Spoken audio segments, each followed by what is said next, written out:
The story of ancient Egypt isn't just about pharaohs and pyramids. It's a story about a river. Long before the first pharaoh, before the unification of its lands, the stage was being set by geography itself. Let's travel back in time, over 5,000 years, to see how the Nile River created ancient Egypt. Imagine a world without the Egypt we know. Instead, picture a long narrow valley carved through an immense arid desert. This was the land that would become Egypt. For thousands of years, this valley was the only place where permanent settlement was truly possible. Why? Because of the river that flowed through it, the Nile. Every single year, like clockwork, heavy rains far to the south in the Ethiopian highlands would swell the Nile. The river would rise, spilling over its banks and flooding the entire valley. It might sound destructive, but this annual flood was the source of all life. When the waters finally receded, they left behind a priceless gift. A thick layer of rich black silt. This silt was incredibly fertile, a natural fertilizer that renewed the land year after year. The Egyptians even called their country Kemet, which means the Black Land, after this dark life-giving soil. Everything outside this narrow strip was the Deshret, the Red Land, the vast, lifeless desert. This predictable cycle of flood and renewal created a unique rhythm for life. The entire society was built around the river's 3 seasons. First was Akhet, the season of inundation when the valley was underwater. This was a time for building projects and craftwork. As farming was impossible, then came Pare, the season of growth. As the waters pulled back, farmers would quickly get to work, planting their fields with crops like emmer wheat and barley. The fertile silt made agriculture incredibly productive. Finally, there was Shemu, the season of harvest. This was a period of intense labor to gather the crops before the next flood arrived. The grain they harvested would be stored in granaries, providing food for the entire year and a surplus that would become the foundation of Egypt's wealth and power. People naturally settled where life was easiest, right along the river.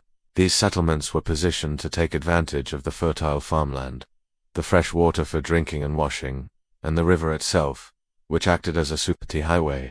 Outside the floodplain, the world changed dramatically. The eastern and western deserts were harsh and forbidding.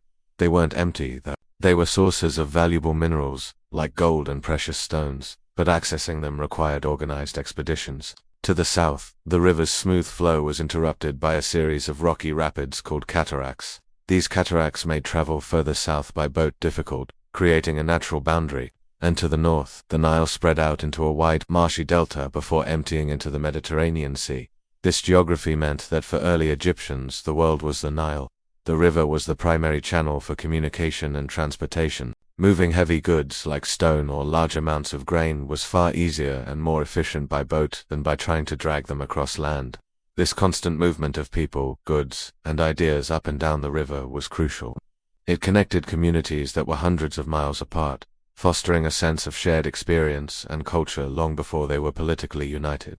If we look at the archaeological evidence from this early period, between 5000 and 3000 BCE, we see a fascinating picture. Different communities developed along the river, each with its own distinct style of pottery, unique burial customs, and settlement layouts. You could tell where someone was from just by looking at the pots they made. Yet, despite these regional differences, they all shared fundamental practices dictated by the river. Life along the Nile required cooperation. The annual flood didn't respect property lines. After the waters receded each year, farmland boundaries had to be remeasured and re-established. This required a system of surveying and a shared agreement on who owned what. Storing the surplus grain from the harvest wasn't just a family affair either. It required large communal granaries to protect the food supply from pests and spoilage, ensuring the community could survive a year with a lower-than-average flood. As the population grew and settlements became more dense, simple cooperation evolved into something more complex. Administration. We start to find early forms of record-keeping, things like seals for marking property, stone markers, and even early symbolic writing.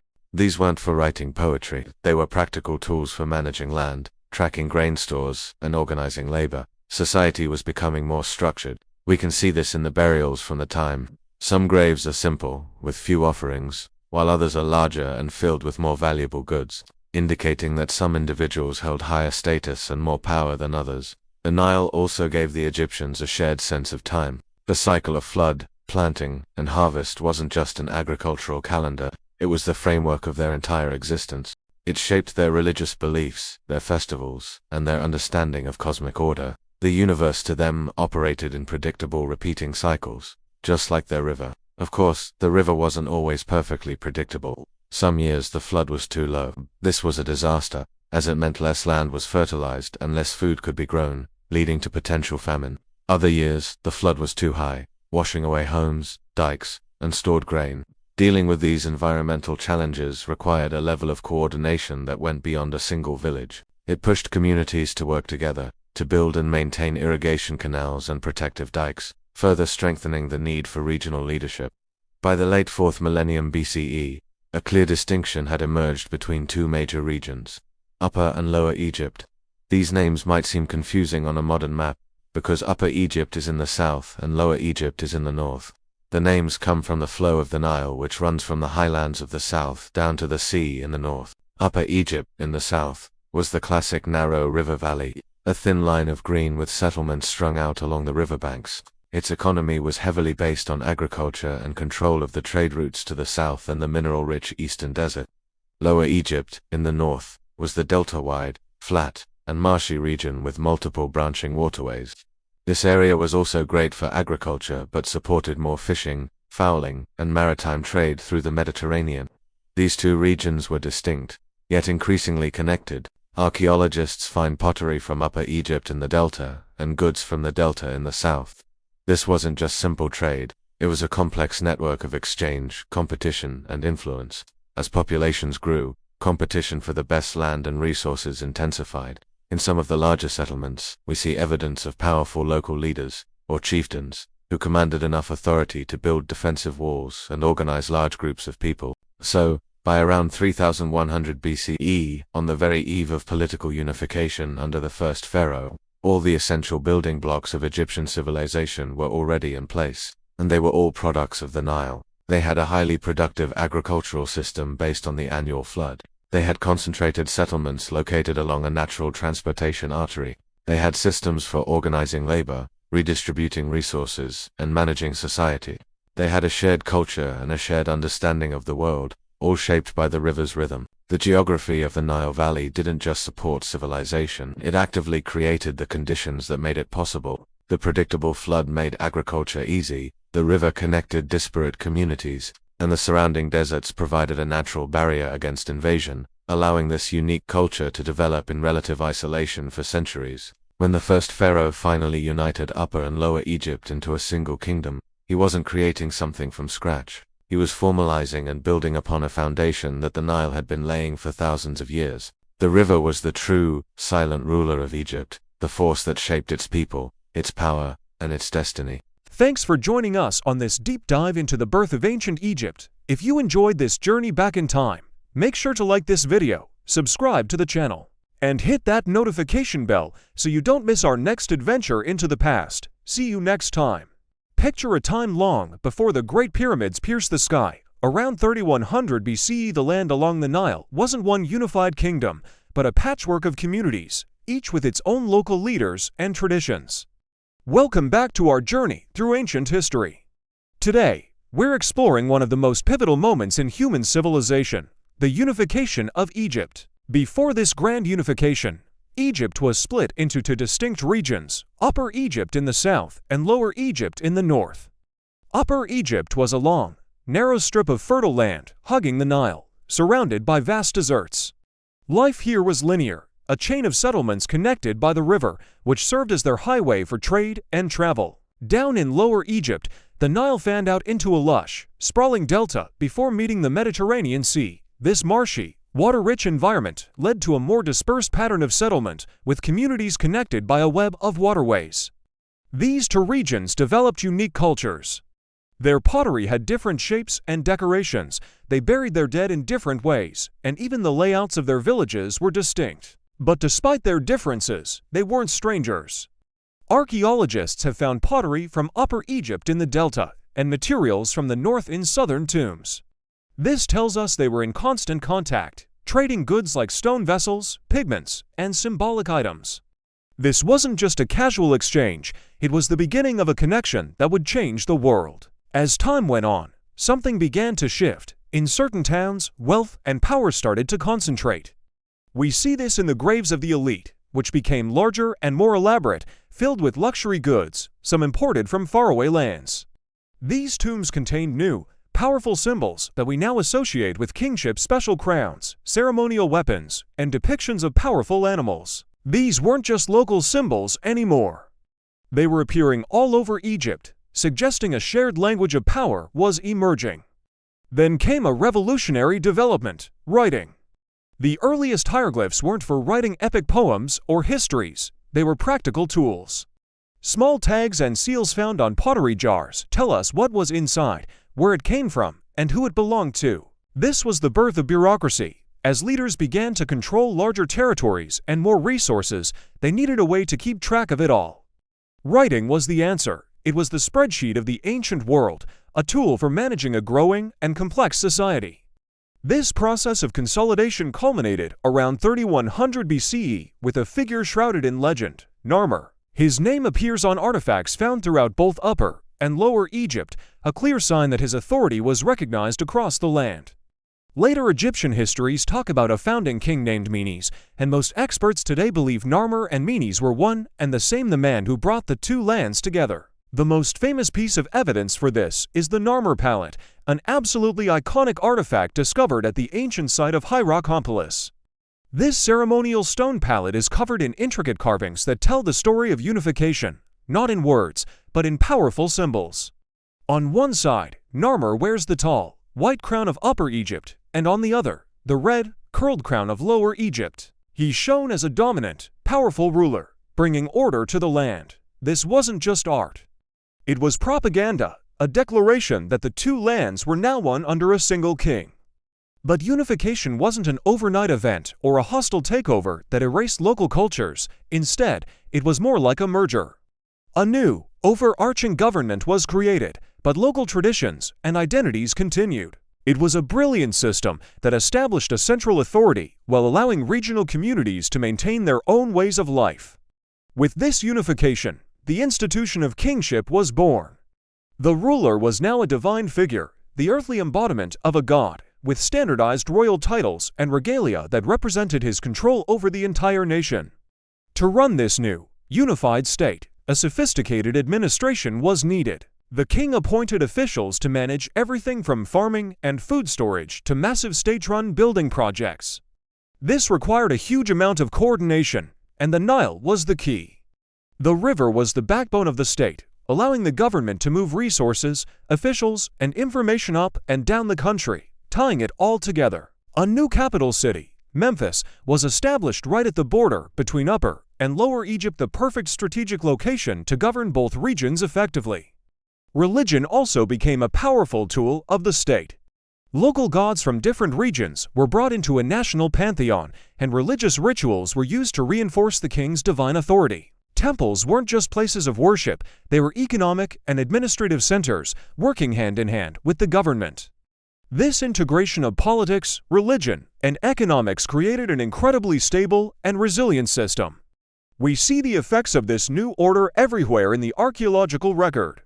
Craftsmanship exploded, with workshops producing high-quality goods for the royal court and temples. Weights and measures were standardized to make trade and taxation fair and efficient.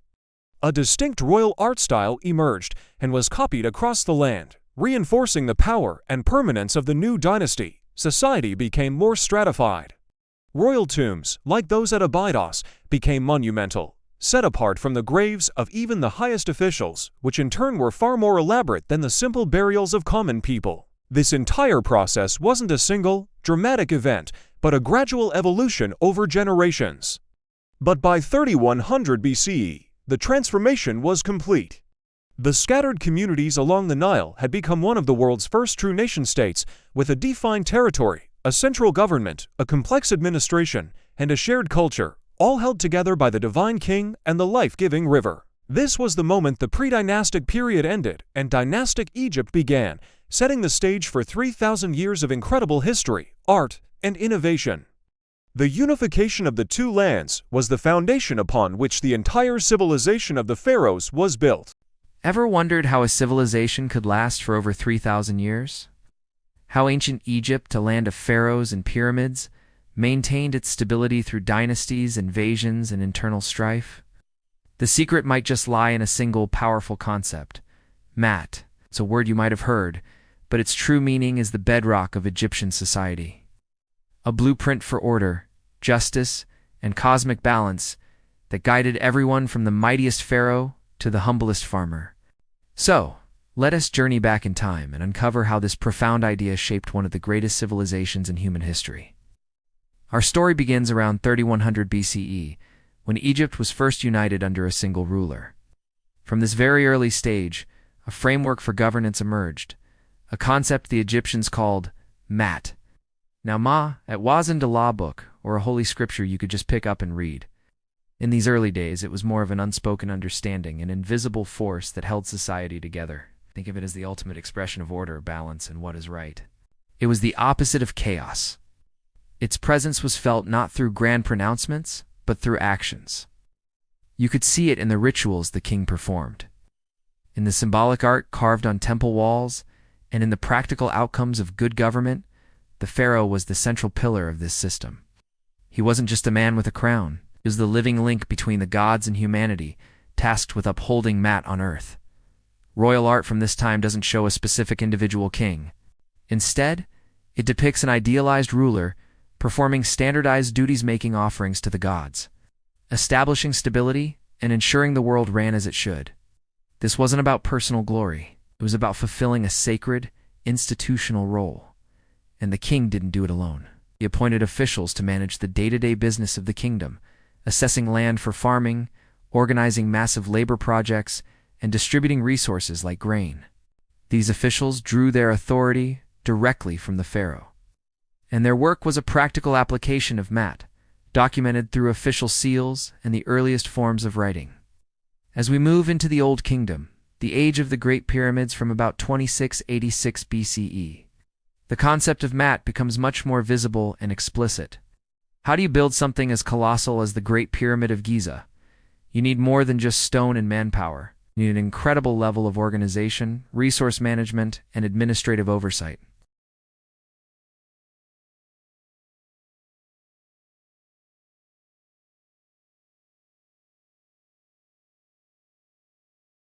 Royal decrees from this period often talk about restoring or confirming old practices, not inventing new ones.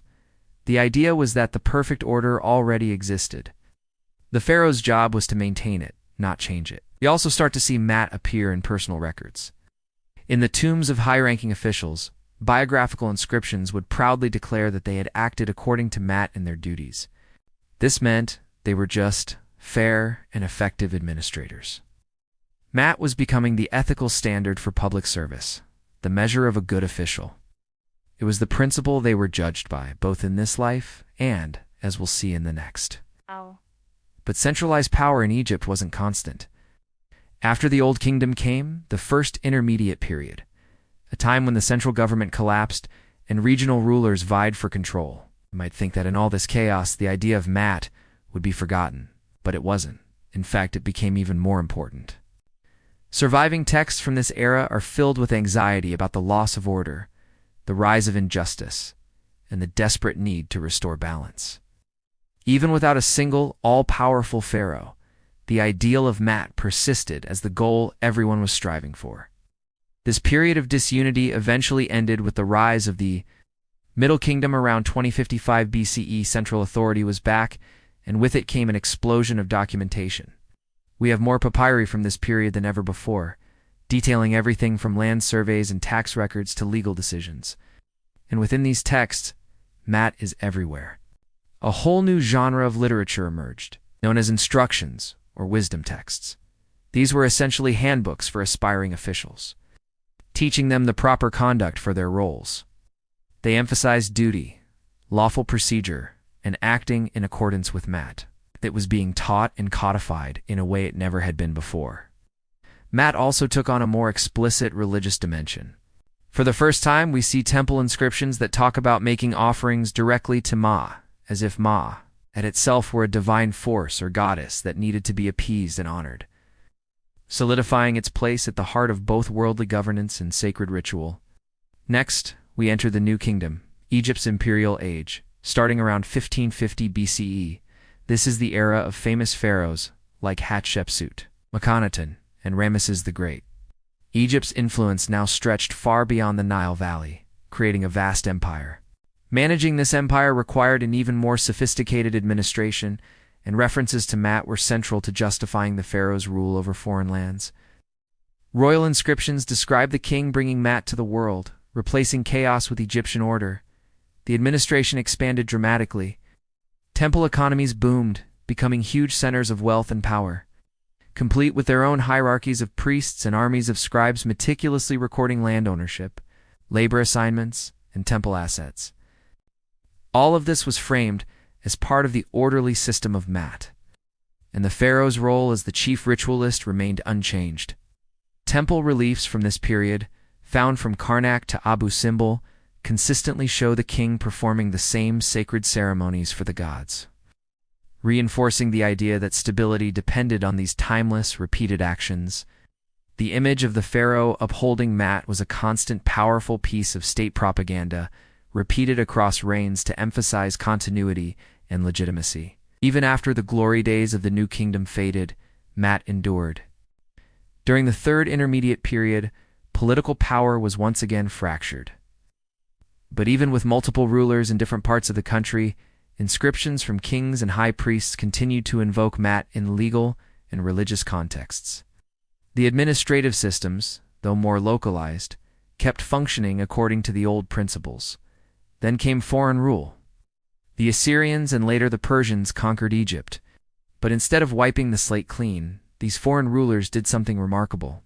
They adapted. They adopted Egyptian royal titles, participated in traditional temple rituals, and allowed Egyptian administrative and legal systems to continue. Legal documents from this period show that local courts still operated based on traditional procedures, and Maat was still the guiding principle.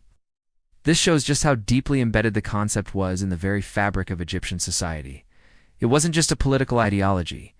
It was a cultural one that even foreign conquerors had to respect to rule effectively. Our journey ends in the final centuries of native Egyptian rule, through the Ptolemaic and Roman periods. When Alexander the Great's general Ptolemy took control of Egypt in 332 BCE, he and his descendants founded a Greek-speaking dynasty. Yet if you look at the temples they built, like the famous ones at Edfu and Dendera, they look completely Egyptian. Ptolemaic kings had themselves depicted as traditional pharaohs, making offerings to Egyptian gods and upholding Maat. They were smart enough to know that to rule Egypt, they had to be seen as legitimate successors to the pharaohs. They ran a dual system, a Greek-style administration for the new ruling class, coexisting with the ancient Egyptian legal institutions for the native population. Egyptian courts continued to use the terminology of Maat, and in funerary texts like the Book of the Dead, the idea of a final judgment where a person whose heart was weighed against the feather of Ma to determine their worthiness for the afterlife became more prominent than ever. Finally, in 30 BCE, Egypt became a province of the Roman Empire. The office of the pharaoh was gone, replaced by a Roman governor. As the old institutions faded, so too did the explicit references to Maat in public life. But for over 3 millennia, from the first kings to the last, Maat was the invisible thread that held Egypt together. It was a concept that evolved, adapting to periods of strength, weakness, and foreign rule. Yet it remained the unshakable foundation of law, order, and cosmic balance. It was more than just... What was it really like to live in ancient Egypt, beyond the pharaohs and pyramids? Let's travel back in time, between 3000 and 1000 BCE, to explore the daily lives of the people who built one of history's greatest civilizations. Forget the golden masks for a moment. We're talking about the farmers, the craftsmen, and the families who lived and worked along the banks of the Nile. Ancient Egyptian society was like a pyramid itself. At the very top sat the divine pharaoh and the royal family. Below them were the powerful high officials, priests, and military leaders who ran the country. Then came the scribes, the literate few, who were the backbone of the administration. Further down were the skilled craftsmen, followed by the vast majority of the population, the farmers. At the base were laborers and servants. This wasn't just a social structure. It was the organizing principle of their entire world. The economy was built on the fertile land fed by the Nile River. Land ownership was everything. It was divided among the state, the temples, and a few wealthy private individuals. Officials would meticulously survey the land, recording every detail on papyrus scrolls. These records weren't just for show, they were used to calculate taxes and manage the agricultural wealth of the kingdom. Most Egyptians were farmers, living in villages of mud brick houses nestled along the river. Their lives were dictated by the rhythm of the Nile. After the floodwaters receded, leaving behind a layer of rich, black silt, the fields were plowed and sown. This agricultural cycle was so important that it formed the basis of their calendar. But their harvest wasn't entirely their own. A significant portion was collected as taxes to feed the state and support the temples. On top of that, during the inundation season when farming was impossible, farmers were called upon for public works projects building the massive temples, tombs, and canals that still are us today. We've found records of these labor obligations and even the remains of entire villages built to house these workers. Beyond the fields, towns, and temple complexes buzzed with the activity of skilled craftsmen. Potters shaped clay on their wheels, weavers created fine linen textiles, and metalsmiths forged tools and beautiful jewelry. We've unearthed their workshops, complete with kilns, tools, and raw materials, showing a highly organized system of production. These goods were traded both locally in bustling markets and across vast distances. Archaeologists have found cedar wood from Lebanon, exotic oils from Punt, and precious lapis lazuli all the way from Afghanistan, all transported by boats navigating the Nile or by hardy caravans crossing the desert. So, who kept track of all this? The scribes.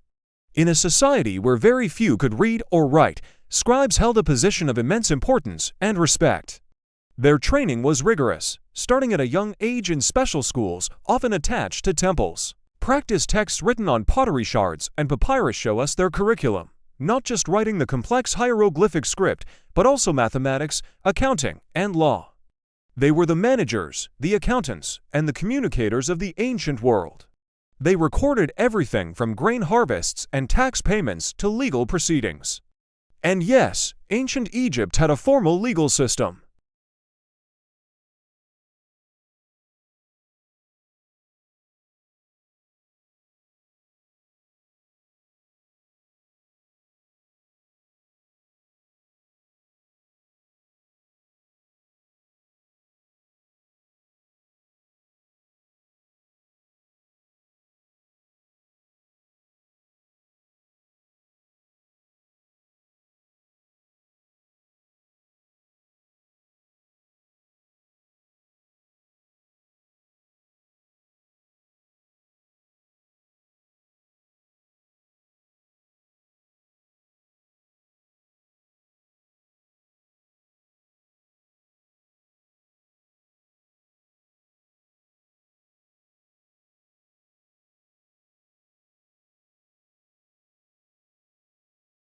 Jewelry was popular across all social classes, from simple stone beads to elaborate gold and gemstone pieces for the elite.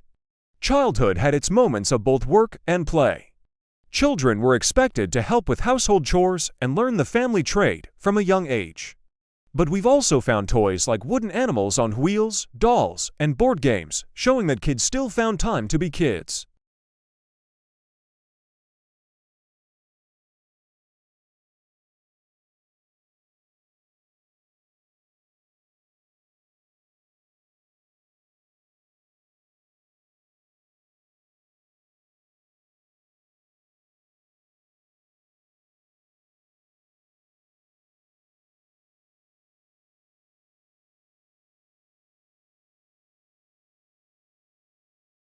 While society did evolve, with growing cities and a more complex bureaucracy, the fundamental rhythms of life planting, harvesting, building, and worshipping endured.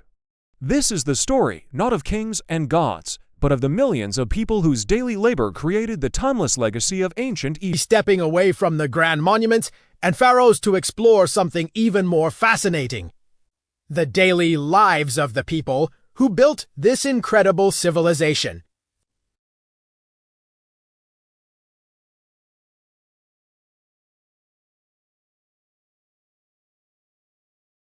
Ancient Egyptian society was like a pyramid itself. At the very top, you had the divine pharaoh and the royal family. Below them were the high officials, priests, and the all-important scribes.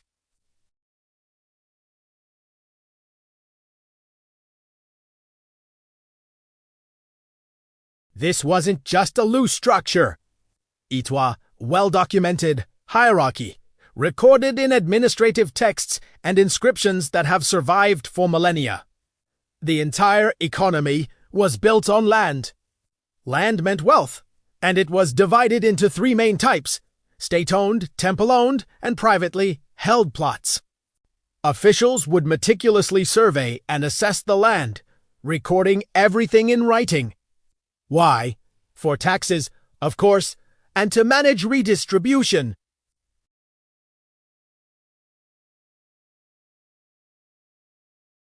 The vast majority of Egyptians didn't live in bustling cities, but in rural villages dotted along the Nile River.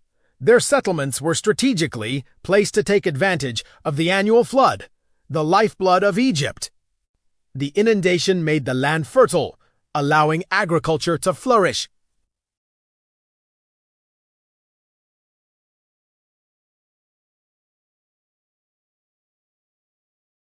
Life revolved around the Nile's predictable cycles. After the floodwaters receded, farmers prepared the fields. They followed a strict calendar tied to the seasons for planting and harvesting. But their crops weren't just their own. A significant portion of their harvest was collected as taxes, feeding the state and supporting the temples. Farmers also had to perform labor for public works, like maintaining canals or building the very temples and tombs we marvel at today. We know this from administrative texts and even the remains of entire villages built just to house these workers. Beyond the fields, workshops buzzed with activity. Craftsmen produced a wide array of essential goods: pottery for storing food and drink, textiles for clothing, tools for farming and building, and beautiful jewelry. These workshops were often located within temple complexes or in designated areas of towns, showing a highly organized approach to production.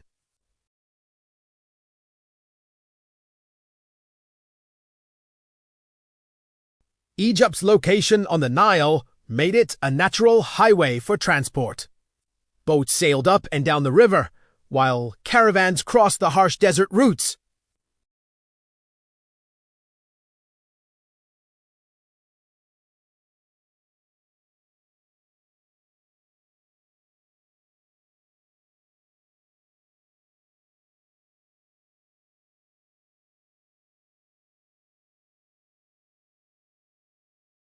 They were the managers, the accountants, and the communicators of the ancient world.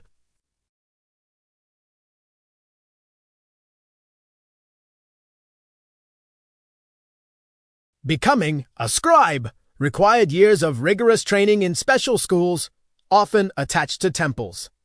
Surviving practice texts on pottery shards and papyrus show us their curriculum: writing, mathematics, and accounting. It was one of the few avenues for social mobility, a way for a commoner to rise through the ranks. What happened when people disagreed? They had a legal system. Local courts, overseen by officials, handled disputes over everything from land ownership and inheritance to contracts.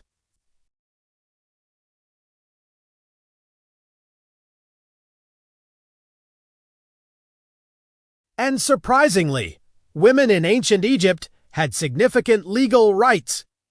Contracts and court records show they could own property, inherit assets, and even initiate divorce. Marriage itself was often a formal affair, with contracts detailing the responsibilities of both the husband and wife and outlining how their property would be managed.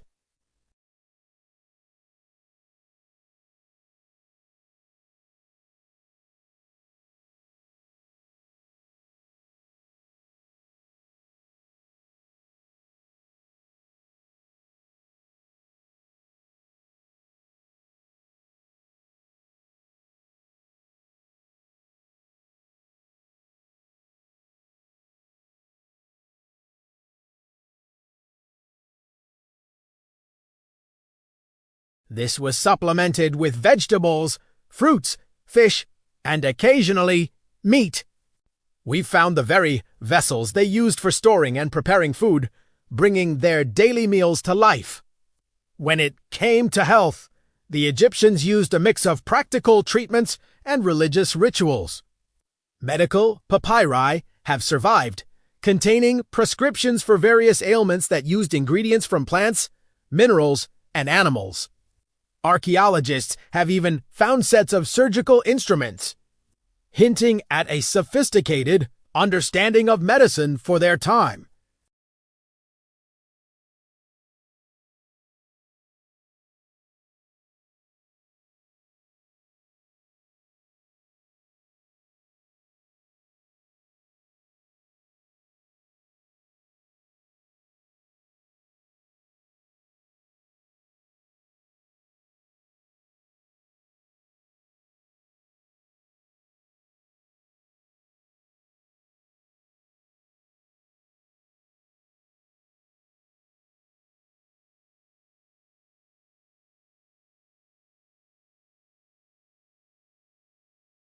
People had small shrines in their homes and wore amulets for protection, showing a personal and local connection to the gods that existed alongside the grand state-sponsored worship.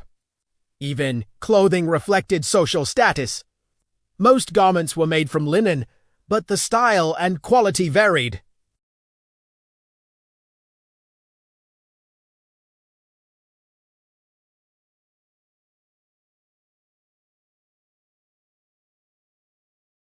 Childhood had its own place in this society. Children were expected to help with household tasks from a young age, but it wasn't all work. Archaeologists have unearthed toys and small objects, giving us a touching look at how ancient Egyptian children played and learned. Life, however, was often short. Skeletal remains show evidence of disease, injury, and nutritional stress. Burial practices were deeply important and varied according to a person's social rank and the specific historical period.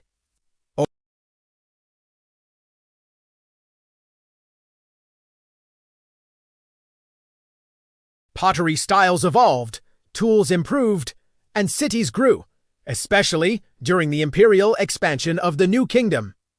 But the fundamental patterns of life shaped by the Nile, organized by the state, and guided by religious belief remained remarkably consistent. The surviving records give us an incredible picture of the mechanisms of a society, the systems of production, administration, and social order that allowed this civilization to endure for millennia. It's a story not of individuals, but of a collective human effort that still captures our imagination today. Egyptian religion. Forget the simple myths you might have heard. We're going to uncover how religion wasn't just a set of beliefs, but the very operating system of Egyptian society, deeply woven into politics, economics, and daily life for thousands of years. From around 2700 BCE, evidence shows us that religion was a highly organized affair. It wasn't just the very operating system of Egyptian society. It's deeply woven into politics, economics, and daily life for thousands of years. From around 2700 BCE, evidence shows us that religion was a highly organized affair. It wasn't just happening in people's minds. It was a physical, structured part of the world. Temples were more than just places of worship. They were powerful institutions, complete with their own land, labor force, and massive storage facilities. Think of them as spiritual corporations, managing vast resources from farms and workshops. Administrative texts basically happening in people's minds. It was a physical, structured part of the world. Temples were more than just places of worship. They were powerful institutions, complete with their own land, labor force, and massive storage facilities. Think of them as spiritual corporations, managing vast resources from farms and workshops. Administrative texts, basically ancient spreadsheets on papyrus, meticulously record deliveries of grain, livestock, and textiles, all flowing into the temple economy. The Old Kingdom saw the rise of these temples, often built near royal palaces or major towns. Their design was very deliberate. You'd find open courtyards for the public. But also ancient spreadsheets on papyrus meticulously record deliveries of grain, livestock, and textiles, all flowing into the temple economy. The Old Kingdom saw the rise of these temples, often built near royal palaces or major towns. Their design was very deliberate. You'd find open courtyards for the public, but also restricted, sacred inner rooms only priests could enter. The walls themselves were storyboards, covered in reliefs and inscriptions that laid out exact ritual steps, listed countless offerings, and even detailed the job titles of the priests. This architecture wasn't just for show. It controlled movement and access, reinforcing a clear hierarchy. Now restricted, sacred inner rooms only priests could enter. The walls themselves were storyboards, covered in reliefs and inscriptions that laid out exact ritual steps, listed countless offerings, and even detailed the job titles of the priests. This architecture wasn't just for show. It controlled movement and access, reinforcing a clear hierarchy. Now, you might think of Egyptian religion as a single, unified system, but the reality was much more diverse. Across the Nile Valley, different towns and regions had their own local gods. These deities were deeply connected to their specific place, appearing on local shrines and dedications. Even after Egypt was unified under a single king around, you might think of Egyptian religion as a single, unified system, but the reality was much more diverse. Across the Nile Valley, different towns and regions had their own local gods. These deities were deeply connected to their specific place, appearing on local shrines and dedications. Even after Egypt was unified under a single king around 3100 BCE, these local cults didn't disappear. Instead, the state system incorporated them. Suddenly you see royal inscriptions referencing gods linked to kingship in the state, but the local traditions continued right alongside them. When it came to depicting these gods, the Egyptians were more symbolic than narrative 3100 BCE. These local cults didn't disappear.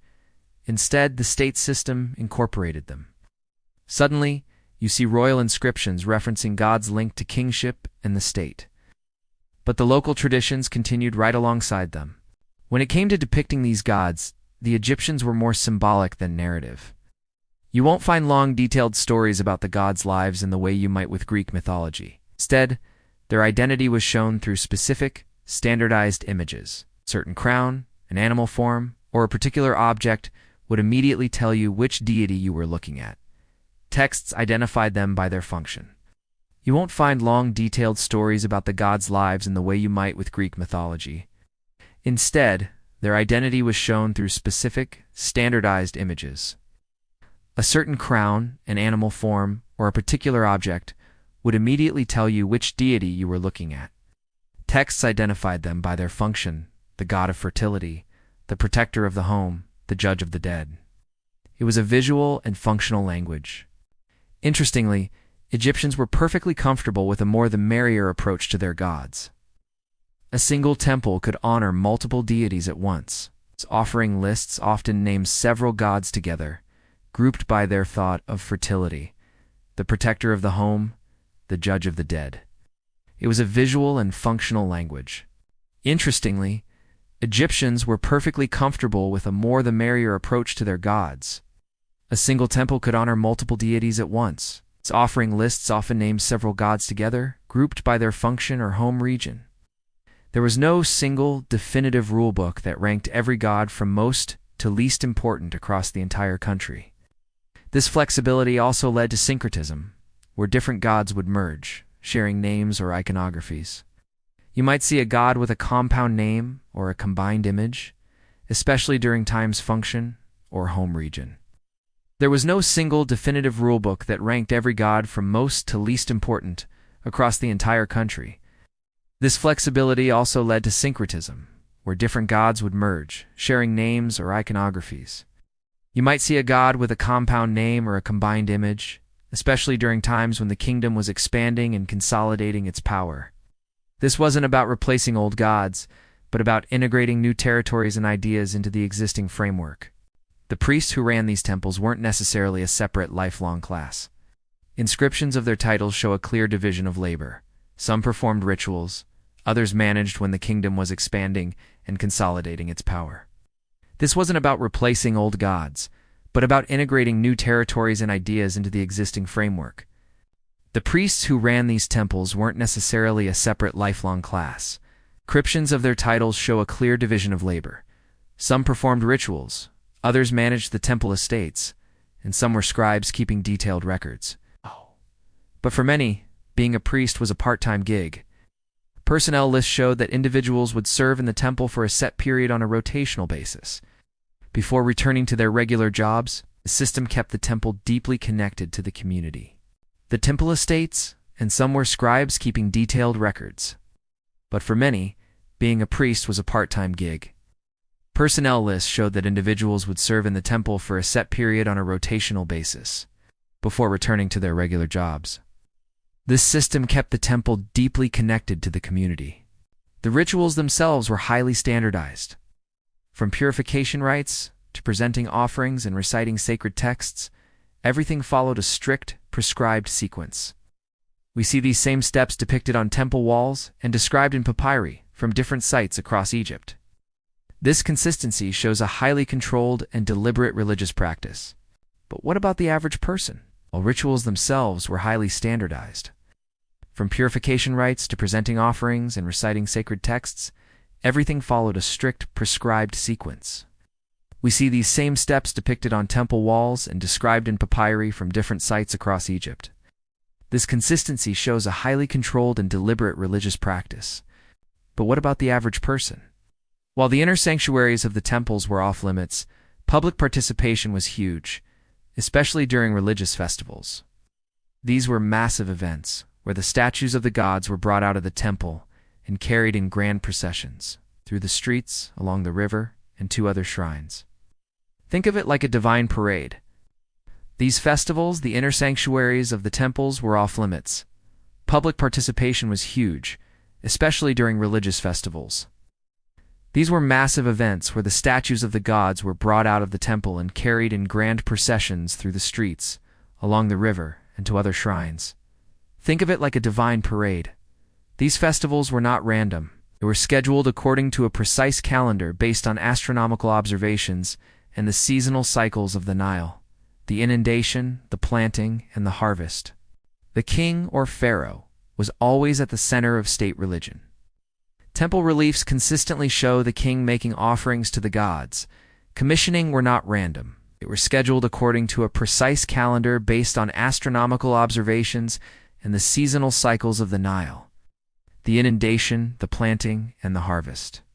The king, or pharaoh, was always at the center of state religion. Temple reliefs consistently show the king making offerings to the gods, commissioning new temples, and leading important rituals.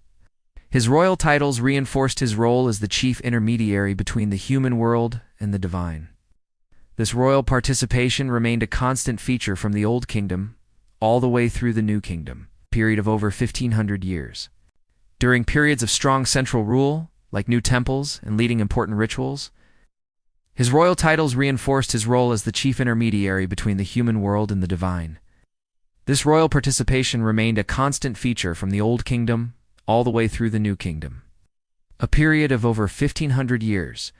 During periods of strong central rule, like the New Kingdom, temple construction exploded in scale. We see the remains of colossal complexes like Karnak and Luxor with their towering pylons, multiple courtyards, and vast administrative buildings.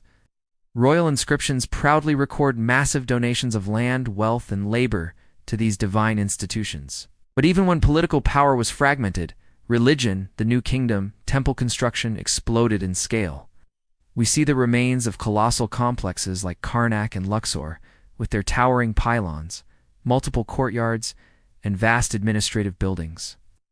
Royal inscriptions proudly record massive donations of land, wealth, and labor to these divine institutions. But even when political power was fragmented, religion didn't just stop. Local cults and regional shrines continued to thrive, even without large-scale state funding. Remarkably, when foreign dynasties came to rule Egypt, they didn't impose their own religions. Instead, they adopted Egyptian traditions. We have inscriptions showing these foreign rulers using traditional pharaonic titles and didn't just stop. Local cults and regional shrines continued to thrive, even without large-scale state funding. Remarkably, when foreign dynasties came to rule Egypt, they didn't impose their own religions. Instead, they adopted Egyptian traditions. We have inscriptions showing these foreign rulers using traditional pharaonic titles and participating in the established rituals. The temples kept running, the priests kept serving, and the offering schedules continued without interruption. The system was just that robust. Religion wasn't confined to grand temples either. Archaeologists have found abundant evidence of religious practice within ordinary homes. Small household shrines, protective figurines of gods participating in the established rituals. The temples kept running, the priests kept serving, and the offering schedules continued without interruption. The system was just that robust. Religion wasn't confined to grand temples either. Archaeologists have found abundant evidence of religious practice within ordinary homes. Small household shrines, protective figurines of gods like Base or Toret, and magical amulets were common. These objects suggest that people sought divine protection and favor in their everyday lives. Separate from the formal state cults, spoken spells and protective formulas, found in medical and ritual texts, show that these practices were also standardized, blending magic and medicine in a way that like Base or Toret and magical amulets were common. These objects suggest that people sought divine protection and favor in their everyday lives, separate from the formal state cults. Spoken spells and protective formulas found in medical and ritual texts show that these practices were also standardized, blending magic and medicine in a way that was totally normal for the time. Animal cults were another fascinating aspect. Certain animals were considered sacred to specific gods and were cared for in temple compounds. When these animals died, they were often mummified and buried with great ceremony in vast catacombs, a testament to their divine status. How was totally normal for the time. Animal cults were another fascinating aspect. Certain animals were considered sacred to specific gods and were cared for in temple compounds. When these animals died, they were often mummified and buried with great ceremony in vast catacombs, a testament to their divine status. Welcome back to our channel. Today, we're journeying back thousands of years to unravel one of history's most fascinating subjects, death. It was a highly organized system, a set of intricate practices that reveal so much about Egyptian society, faith, and their entire worldview. So, how did they turn death into a new beginning? Let's find out. Our story begins long before the Great Pyramids pierced the sky. In the pre-dynastic period, burials were simpler. People were laid to rest in shallow graves, often accompanied by everyday items like pottery, tools, and personal belongings. These weren't just random objects, they were provisions for a journey, a clear sign that the Egyptians believed life didn't simply end at death. But as Egypt unified and a powerful centralized state emerged during the Old Kingdom, starting around 2686 BCE, everything changed. Burial practices became more elaborate, more formal, and a clear reflection of social status. For the elite, death meant a grand send-off. They were buried in massive structures called mastabas and, of course, the iconic pyramids. These weren't just tombs. They were eternal homes, complete with burial chambers, offering chapels for rituals, and storage rooms packed with goods for the afterlife. Inscriptions covered the walls, recording names, titles, and powerful formulas to ensure a prosperous eternity. For everyone else, burials were much more modest, typically simple pit graves or small tombs with far fewer items. The gap between the rich and the poor was as clear in death as it was in life. It was also during the Old Kingdom that we first see written references to the different parts of a human being. The Egyptians believed a person was made of multiple components. You had the physical body, of course, but also the ka, the ba, the ak, and the ibi, or heart. There wasn't a single book that neatly defined all these, but from funerary texts, we can piece together their roles. The ka was a life force, a spiritual double that needed sustenance. This is why tombs had reliefs of food and drink, and why families brought real offerings to feed the ka. The ba was often depicted as a human-headed bird, representing one's personality and mobility, able to travel between the tomb and the world of the living. The ak was the transfigured spirit, an effective and powerful being in the afterlife. And the ibi, the heart, was the seat of intelligence and emotion, and it played a crucial role in the final judgment. Now, let's talk about mummification. At first, the dry desert sand naturally preserved bodies. But by the Old Kingdom, the Egyptians were developing intentional preservation techniques. They learned to remove the internal organs, which decay quickly, treat the body with a natural salt called natron to dry it out, and then wrap it tightly in layers of linen. This wasn't a haphazard process, it became increasingly standardized over time. The organs they removed weren't just discarded, they were preserved separately in special containers we now call canopic jars. Each jar was protected by a specific deity. The one organ they almost always left inside the body was the heart, the IB, because it was essential for the judgment to come. Along with preserving the body, the Egyptians developed powerful written spells to protect the soul.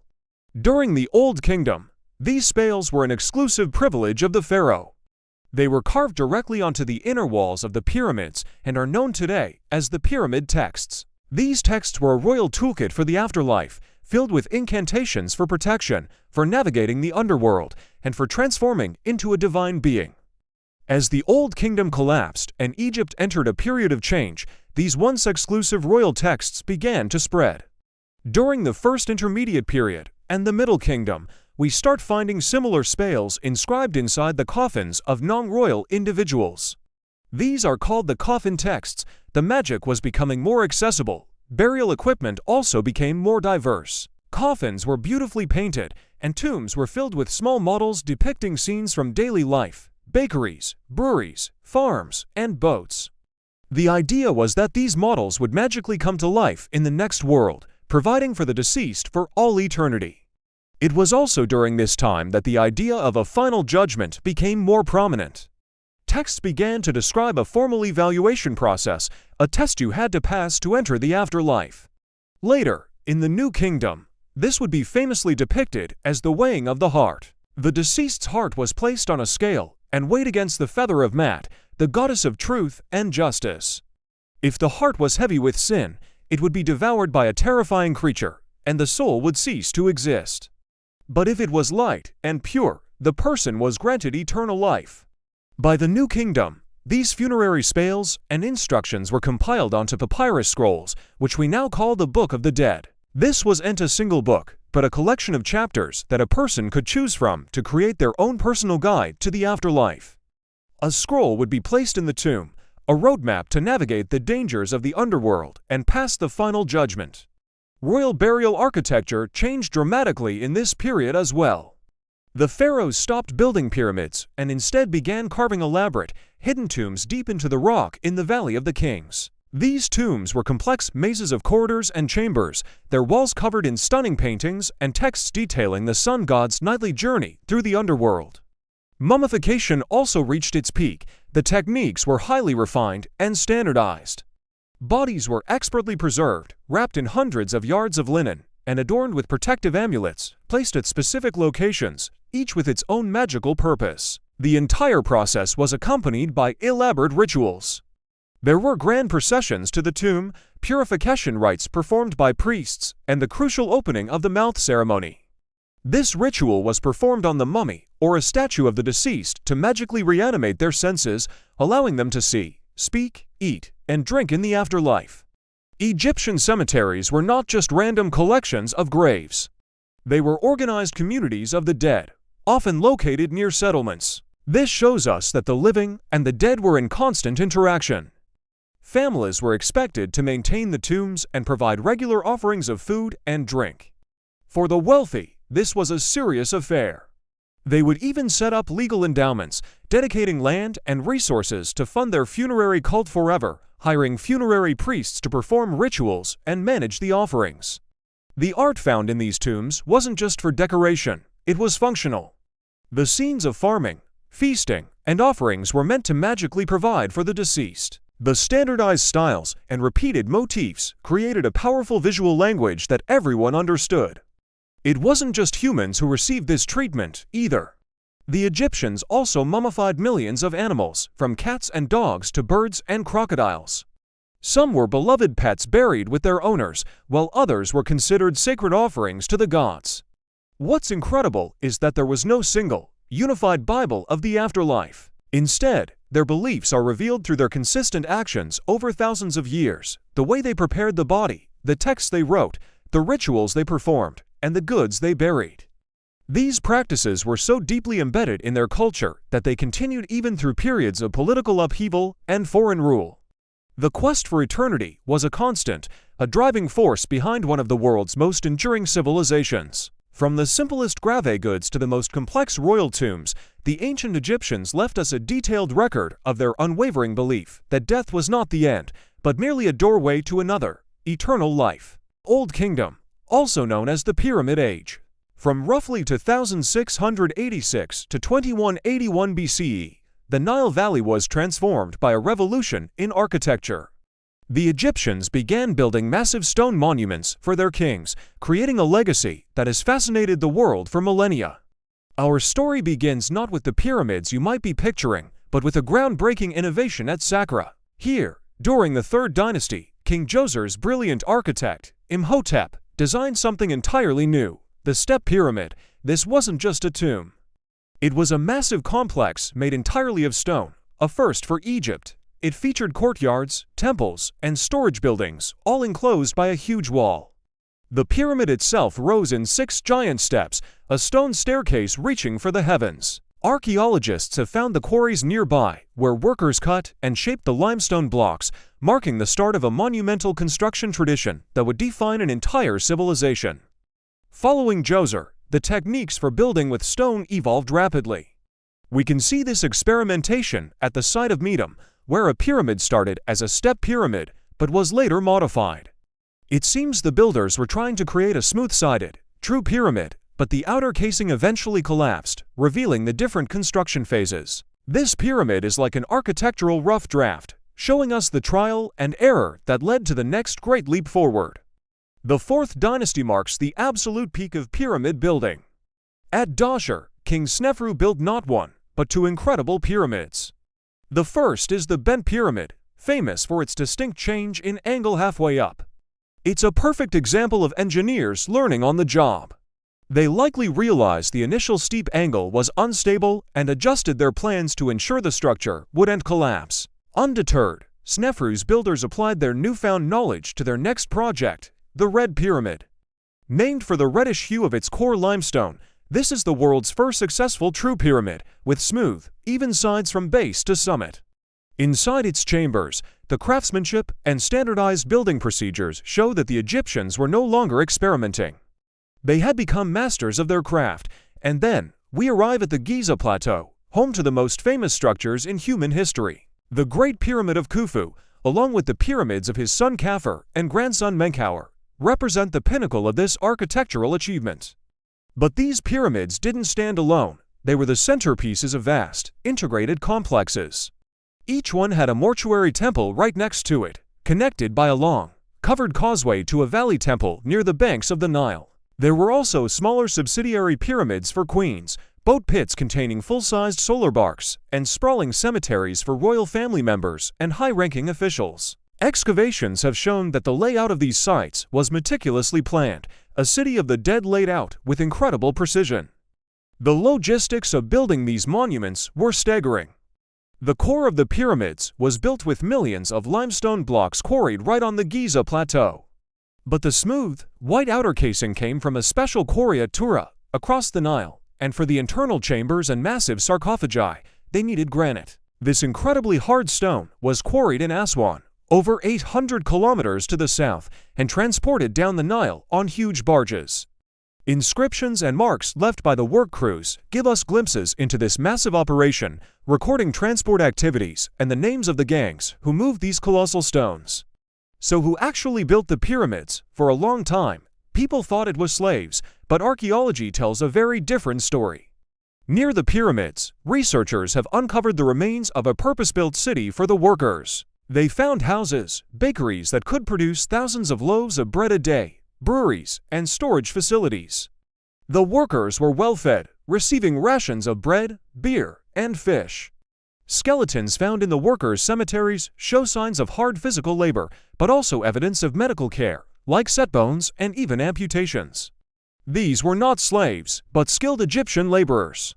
They were likely farmers who worked on the pyramids during the annual Nile flood, when their fields were underwater and agricultural work was impossible. Inscriptions and graffiti left by the workers themselves reveal how they were organized into gangs and divisions with names like the Friends of Khufu Gang, A clear hierarchy of overseers, architects, and scribes managed this massive workforce, keeping detailed records on papyrus and stone fragments that tracked labor, materials, and supplies. It was a national project of incredible scale, managed with remarkable efficiency. The construction methods themselves were a mix of brute force and genius engineering. Workers used copper chisels and stone hammers to cut the blocks, which were then hauled on wooden sledges over specially prepared ramps. We find tool marks on the stones and the remains of these ramps at various sites. To achieve the perfect alignment and level foundations, they used sophisticated surveying techniques. The pyramids are aligned almost perfectly to the cardinal directions, a feat that demonstrates their advanced knowledge of astronomy and geometry. Inside the pyramids, the engineering was just as impressive. They built complex systems of passages, chambers, and ingenious blocking mechanisms to protect the king's burial.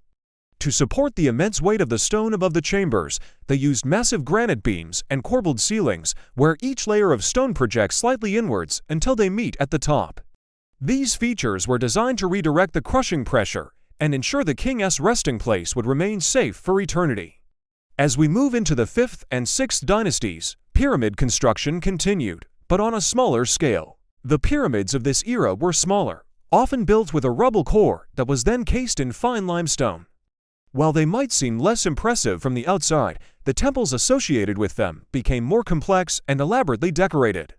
A major innovation appeared during this time: the pyramid texts. For the first time, the inner walls of the king's burial chamber were covered with hieroglyphic inscriptions. These were spells and rituals intended to protect the king and guide him on his journey into the afterlife, providing an invaluable window into ancient Egyptian religious beliefs. Even after a pyramid was completed, its story was far from over. These complexes were active religious centers, with endowments of land and resources set aside to fund the daily rituals and offerings for the deceased king's cult. Priests and staff were assigned to maintain the temples for centuries, ensuring the king's spirit would be sustained forever. Administrative records show the ongoing delivery of food and supplies, demonstrating a long-term institutional commitment to these royal monuments. The Pyramid Age represents a period of incredible centralization and power in Egypt. The ability to organize and fund these massive projects required a sophisticated government and a unified national identity. From quarrying stone in the far south to organizing tens of thousands of workers, every aspect of pyramid construction was a testament to the pharaoh's authority and the administration that supported him. As the Old Kingdom drew to a close, the scale of pyramid building declined. Power became more decentralized, with regional governors growing more influential. While kings continued to build pyramids until the end of the 6th dynasty, the resources and labor invested in them dwindled.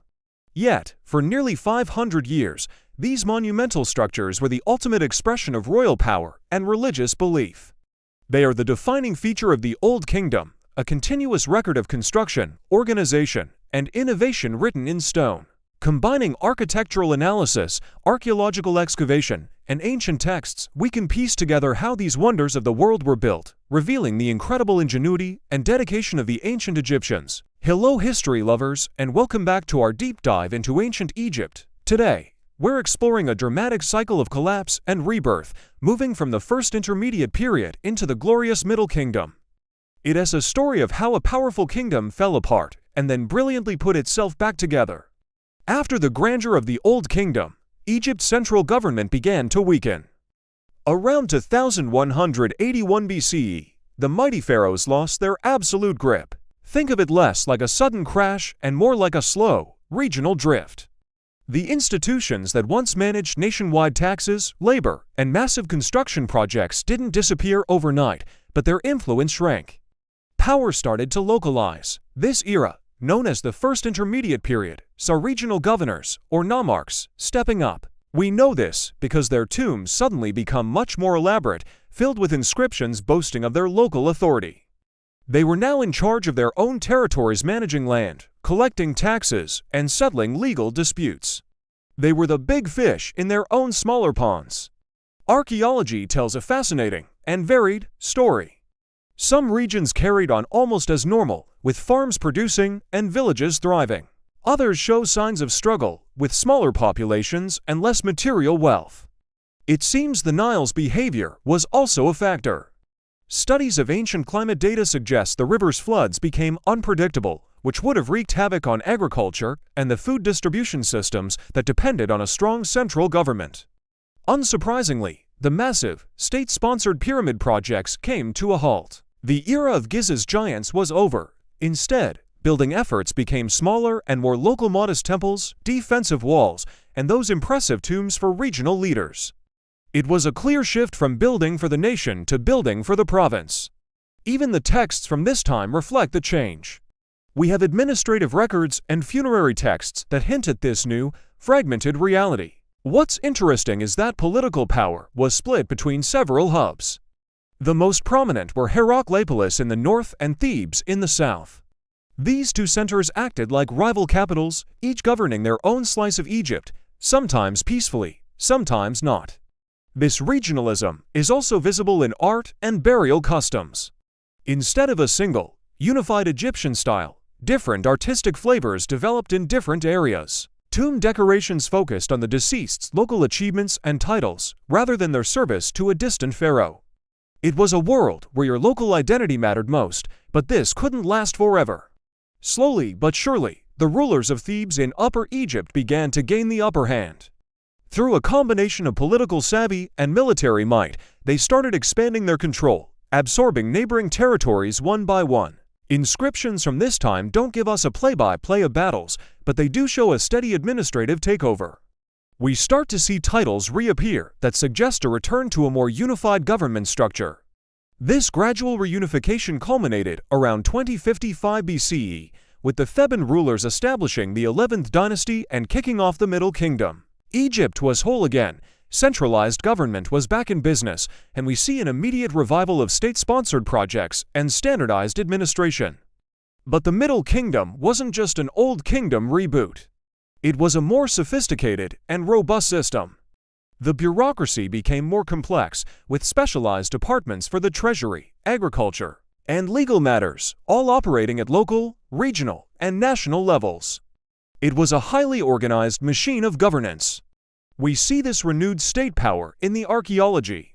The government invested heavily in infrastructure, building planned towns and formidable fortresses along trade routes and frontiers. These weren't just random settlements, they were designed with standardized layouts, massive storage facilities, and official buildings, all pointing to meticulous central planning. And yes, the pharaohs started building pyramids again.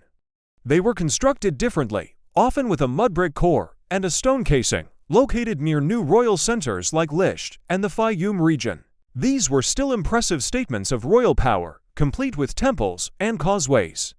The sheer volume of paperwork from the Middle Kingdom is staggering.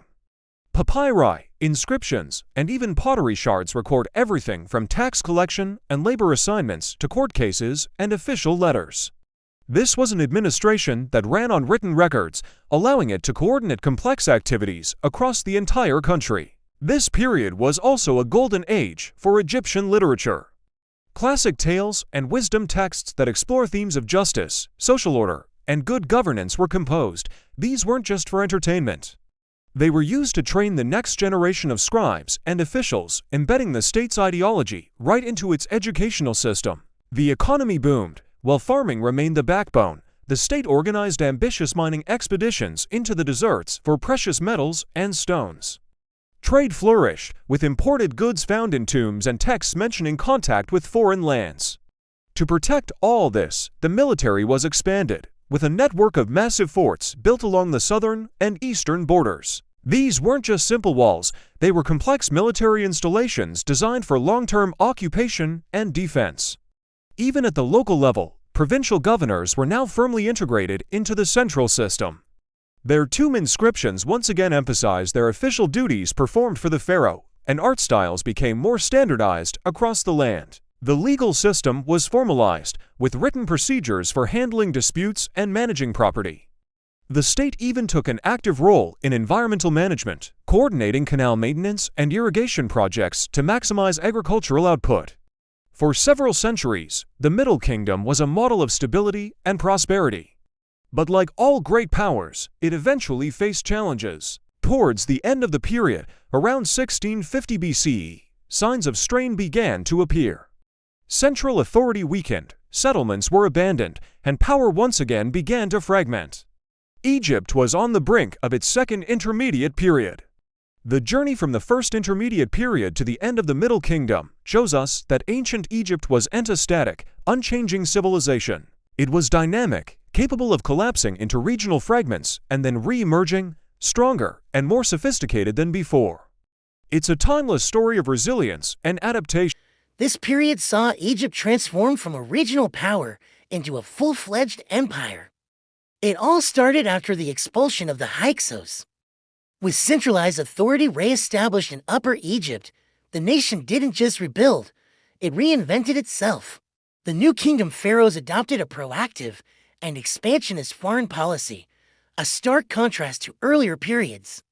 Suddenly, Egyptian military activity was no longer confined to the Nile Valley. This wasn't just about defense anymore, it was about projecting power for beyond its traditional borders. To support this new ambition, Egypt's military underwent a major overhaul.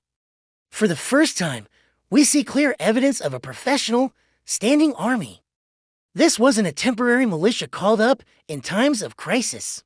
This was a permanent institution with specialized units, including infantry divisions, formidable chariot corps, and a whole logistical tail of administrators, quartermasters, and equipment specialists. Administrative texts and detailed temple reliefs show us a highly organized system designed to provision and support this military machine. The weapons and equipment of this new army reflected both tradition and innovation.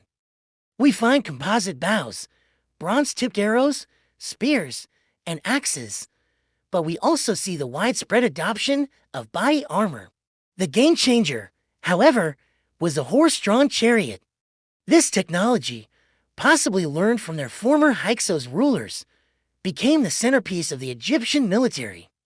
Tomb reliefs and actual chariot parts found in burials attest to its importance.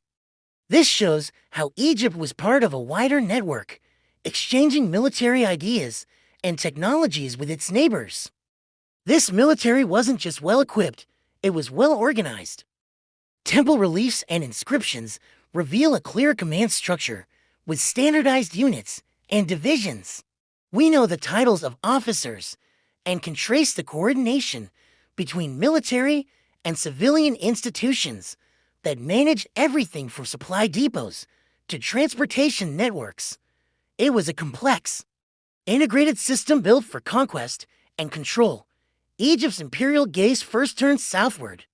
Into Nubia, campaigns pushed deep into the region, not just for conquest, but for control of valuable resources.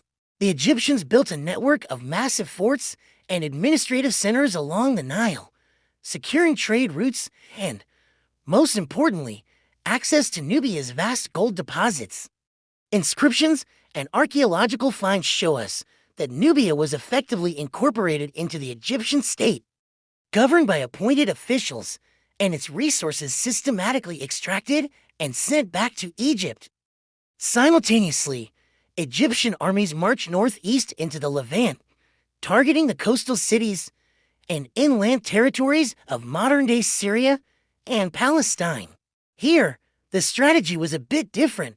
While Egyptian-style artifacts and inscriptions show a clear military presence, control was often exercised through a system of vassal states. Local rulers were allowed to keep their thrones, but they owed tribute and military support to the pharaoh. We see the system in action through garrison towns and administrative centers that dotted the landscape, ensuring loyalty and the steady flow of resources back to the Egyptian heartland. Tribute was the lifeblood of the empire. Texts and reliefs meticulously document the delivery of goods from conquered lands, precious metals, livestock, grain, timber, and luxury items. This wealth fueled the Egyptian state, funded further military campaigns, and paid for the magnificent temples and tombs that still awe us today. But the New Kingdom wasn't just about military might. It was also an age of sophisticated international diplomacy. The most incredible evidence for this comes from a collection of clay tablets known as the Amarna letters, written in Akkadian, the international language of the day. These letters reveal a complex web of relationships between Egypt and the other great powers of the Near East, like the Hittites, Babylonians, and Assyrians. These letters are a treasure trove of information. They record royal marriages, the exchange of lavish gifts, and intense negotiations over regional security. They also show us the squabbles between Egypt's vassal rulers in the Levant, who constantly wrote to the pharaoh, professing their loyalty while accusing their neighbors of treachery and begging for military support. The Amarna letters give us a front-row seat to the intricate game of thrones that played out across the ancient world. Of course, military and diplomatic efforts were two sides of the same coin. A successful campaign might be followed by a new treaty, and a diplomatic snub could lead to war. This delicate balance became especially clear as a new power rose in the north, the Hittite Empire. As the Hittites expanded out of Anatolia and into northern Syria, they came into direct conflict with Egypt's sphere of influence. Alliances shifted, and the Levant became a contested battleground between these two superpowers. This rivalry culminated in one of the most famous battles in ancient history, the Battle of Kadesh, fought around 1270 for BCE. Pharaoh Ramesses II led his army against the Hittite king Muwatalli II near the city of Kadesh on the Orontes River. Both sides left extensive records of the battle. The Egyptian accounts, carved into massive temple walls, portray it as a heroic, single-handed victory for Ramesses. The Hittite records tell a slightly different story. What we know is that it was a massive confrontation involving thousands of chariots and infantry, while the Egyptian reliefs show dramatic scenes of chariot charges and Ramesses rallying his troops. The actual outcome seems to have been more of a stalemate. Neither side gained a decisive advantage or any significant territory. Kadesh wasn't the end of the conflict, but it marked a turning point, leading to more negotiation rather than all-out war. In the years following the battle, this led to something truly remarkable. Ramesses II and the new Hittite king, Hattusili III, negotiated and signed a formal peace treaty. Incredibly, copies of this treaty have survived from both Egypt and the Hittite capital. It's one of the earliest known international peace agreements in history. The text outlines terms for non-aggression, mutual defense, and even the extradition of political refugees. This formal treaty ushered in an era of peace and cooperation, cemented by diplomatic marriages and continued gift exchanges between the two former enemies. Even with peace secured in the north, the Egyptian military remained active. Fortifications in Nubia and the Levant were maintained, and naval power grew in importance. Reliefs show fleets of ships used not just for trade, but for transporting troops and supplies, patrolling the Mediterranean coast and the Nile. Keeping this vast imperial system running required a massive logistical effort, all managed by an army of scribes and administrators. However, toward the end of the New Kingdom, the strains began to show. Maintaining a far-flung empire was expensive and difficult. We see evidence of challenges in both archaeological finds and administrative texts. External pressures mounted, and internal administrative structures began to fray. By around 1070 BCE, Egypt's direct control over its foreign territories had weakened significantly. Central authority waned, and the once mighty empire began to contract, shifting its focus back toward regional concerns. The transition out of the New Kingdom was gradual, but it marked the end of Egypt's great imperial age. The New Kingdom was a period of incredible ambition, where warfare and diplomacy were expertly woven together to build and maintain an empire. From the gold mines of Nubia to the battlefields of Syria, Egypt projected its power like never before. leaving a legacy of monumental construction, epic battles, and groundbreaking diplomacy that continues to fascinate us thousands of years later. When we think of ancient Egypt, we often picture a monolithic, unchanging civilization ruled by powerful pharaohs for 3,000 years. But the reality is far more complex and, honestly, much more interesting. For long stretches of its history, Egypt was actually under foreign rule. But here's the fascinating part. Even when outsiders were in charge, the core of Egyptian culture, its administration, and its religious life didn't just disappear. It adapted, persisted, and in many ways, thrived. Let's journey back in time, starting around 1650 BCE, to uncover this incredible story of resilience. Our story begins with a group known as the Hyksos. For about a century, from roughly 1650 to 1550 BCE, they controlled northern Egypt. Their power base was in the eastern Nile Delta, a strategic location for trade and defense. Now, you might imagine a sudden, violent takeover that wiped away everything Egyptian. But the evidence paints a very different picture. The Hyksos didn't rule the entire country. Southern Egypt, known as Upper Egypt, remained under the control of local Egyptian rulers. And in the north, where the Hyksos held sway, life went on in a surprisingly Egyptian way. Administrative records from this time show that they adopted Egyptian systems for everything, keeping records, collecting taxes, and storing grain. They even used the Egyptian language and hieroglyphic script for official business. It seems the Hyksos realized that the Egyptian way of running a country was simply too efficient to replace. Instead of imposing a new system, they integrated themselves into the existing one. Even the local temples continued their ancient rituals, honoring the same gods they always had. After about 100 years, the Egyptian rulers from the south managed to push the Hyksos out and reunify the country. This marked the beginning of the New Kingdom, one of Egypt's most glorious eras. But how did they re-establish control? Did they tear down the old Hyksos systems and start fresh? Not at all. They simply expanded the existing Egyptian administrative frameworks from the south to the north, restoring central authority, using the very same structures that had been in place for centuries. It was a process of restoration, not revolution. This pattern of adopting and adapting, rather than destroying and replacing, becomes a recurring theme in Egyptian history. It shows a deep-seated institutional strength that could withstand major political shifts.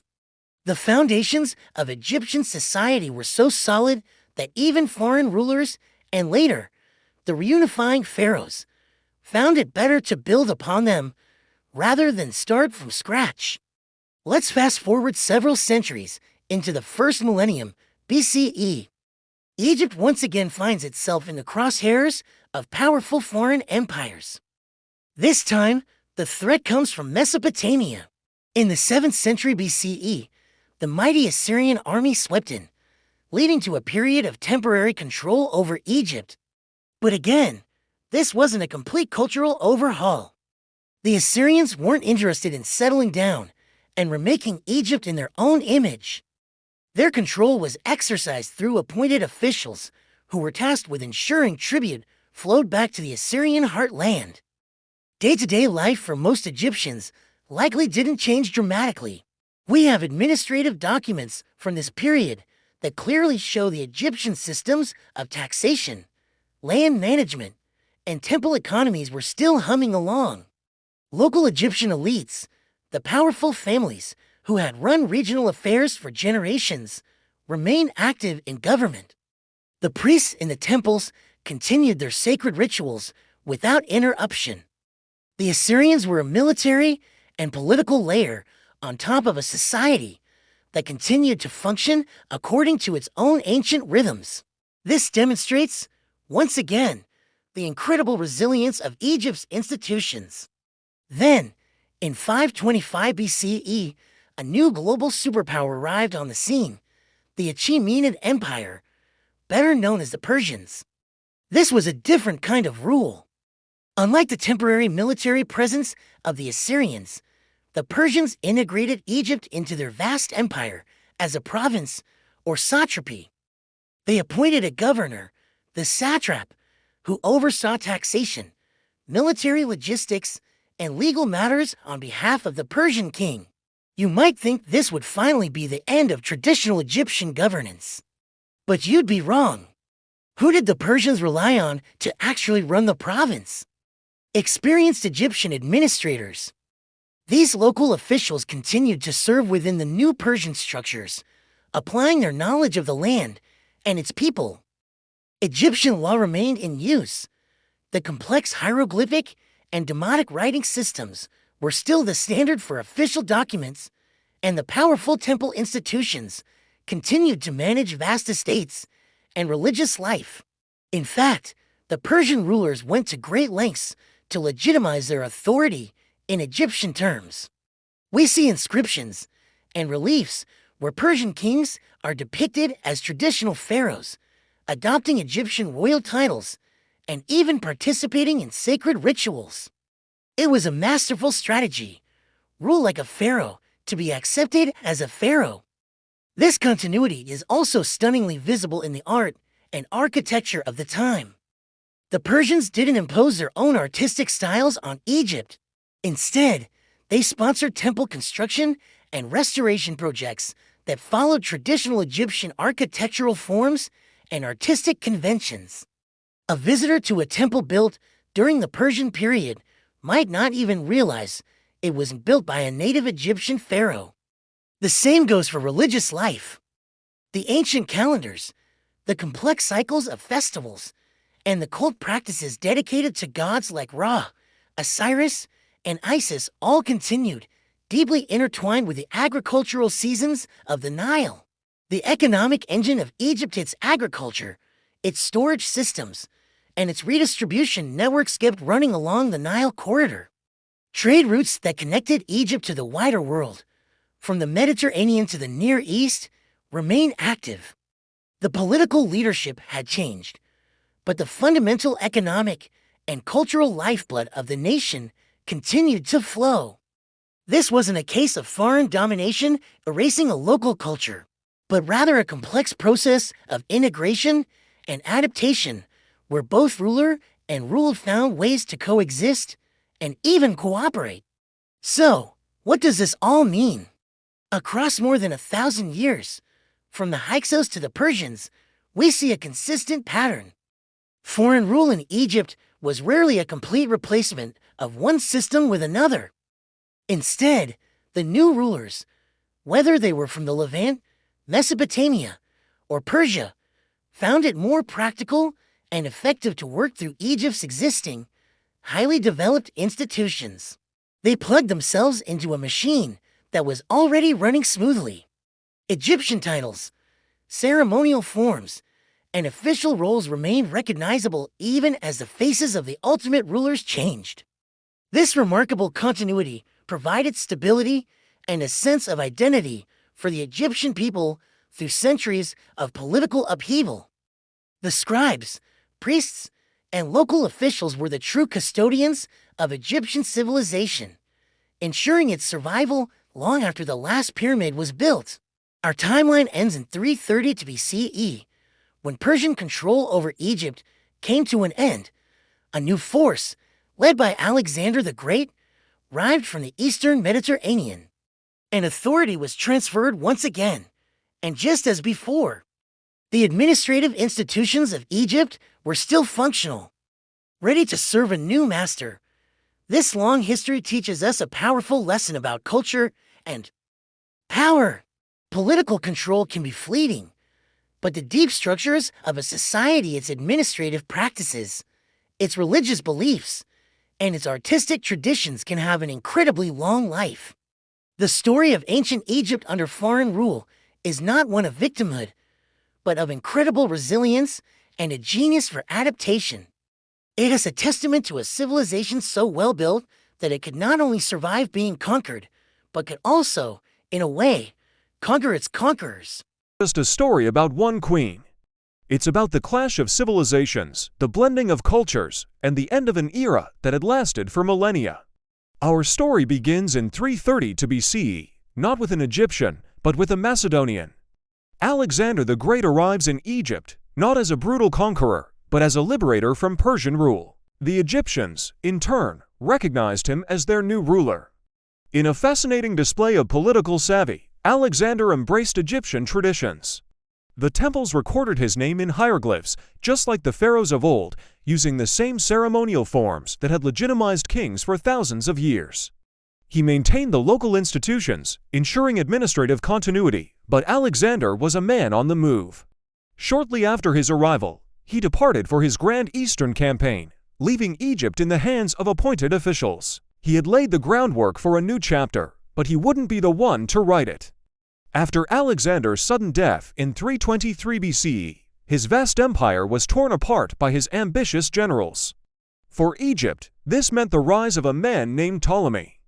Ptolemy, one of Alexander's most trusted commanders, took control of the Nile Valley. By 305 BCE, he felt secure enough to formally declare himself king, founding the Ptolemaic dynasty. This dynasty would rule Egypt for nearly 300 years, a period where Egypt remained a powerful, independent kingdom, but one increasingly entangled in the wider politics of the Hellenistic world and, later, the looming shadow of Rome. So, what did Ptolemaic rule actually look like? It was a fascinating hybrid system, imagined to parallel administrations working side by side. On one hand, you had Greek officials managing the big picture, royal finances, the military, and foreign policy. On the other, the age-old Egyptian institutions continued to run the show at a local level, overseeing temple administration, land management, and day-to-day governance. This dual system even extended to the law. Greek and Egyptian legal practices coexisted, with separate courts for different communities. We know all of this thanks to an incredible treasure trove of documents, papyri, stone inscriptions, and administrative records that have survived the centuries, giving us a detailed look into this unique period of cultural fusion. The Ptolemaic rulers were masters of cultural adaptation. To be seen as legitimate pharaohs in the eyes of their Egyptian subjects, they embraced Egyptian religion and iconography. If you visit the temples built during this time, you'll see kings and queens like Ptolemy and his successors depicted in traditional pharaonic style, wearing the double crown, holding the crook and flail, and making offerings to the Egyptian gods. Their royal names were written in hieroglyphic cartouches right alongside Greek inscriptions.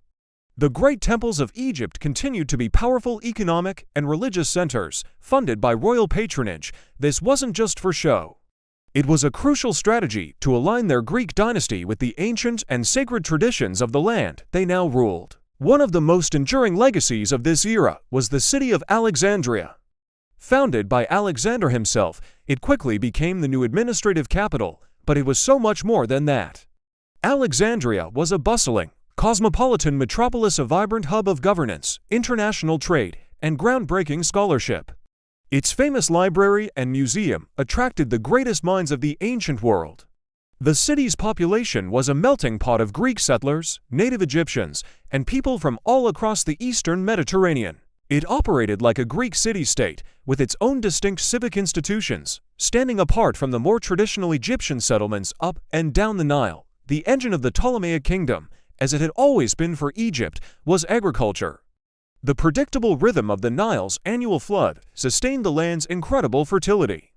The Ptolemies, however, turned this into a highly organized, state-controlled enterprise. Royal officials meticulously oversaw land surveys, assessed crops, and collected grain as taxes. The state also held monopolies on key industries like the production of oil, papyrus, and textiles. This tight control generated immense wealth for the crown, making Egypt one of the richest kingdoms of the Hellenistic world. Surviving papyri give us an almost spreadsheet-like view of this ancient economy, detailing everything from tax receipts to production quotas. Militarily, the early Ptolemies relied on a core of Macedonian soldiers, supplemented by local Egyptian forces. Garrisons were strategically placed along the Nile and at the kingdom's frontiers to maintain security. They also built a powerful navy to project their influence across the eastern Mediterranean. As time went on, the military became more integrated, drawing recruits from various populations within the kingdom. But this military might was constantly tested. From the 3rd to the 2nd centuries BCE, the Ptolemies were locked in a series of conflicts with other Hellenistic successor states, particularly the Seleucid Empire based in Syria. These wars, fought over territories outside of Egypt, defined much of their foreign policy and shaped the shifting alliances of the period. By the 1st century BCE, a new power was on the horizon, Rome. The Roman Republic's influence was expanding relentlessly across the Mediterranean. The old Hellenistic kingdoms, weakened by internal strife and centuries of warfare, found themselves increasingly caught in Rome's political web. Egypt managed to maintain its independence, but it was clear that its foreign policy now had to navigate the powerful currents of Roman interests. Diplomacy became a high-stakes game of survival, documented in treaties, official correspondence, and the writings of Roman historians. And this brings us to 51 BCE, and the ascension of the last and most famous of the Ptolemaic rulers, Cleopatra VII. When we think of Cleopatra, we often picture the Hollywood version of glamorous seductress. But the historical Cleopatra was a shrewd and capable ruler, governing through the same complex administrative systems as her predecessors. Documents from her reign show a continuation of established practices in taxation, law, and temple patronage. She was deeply involved in Egyptian religious life, and inscriptions record her participation in traditional temple rituals, solidifying her role as a legitimate pharaonic queen.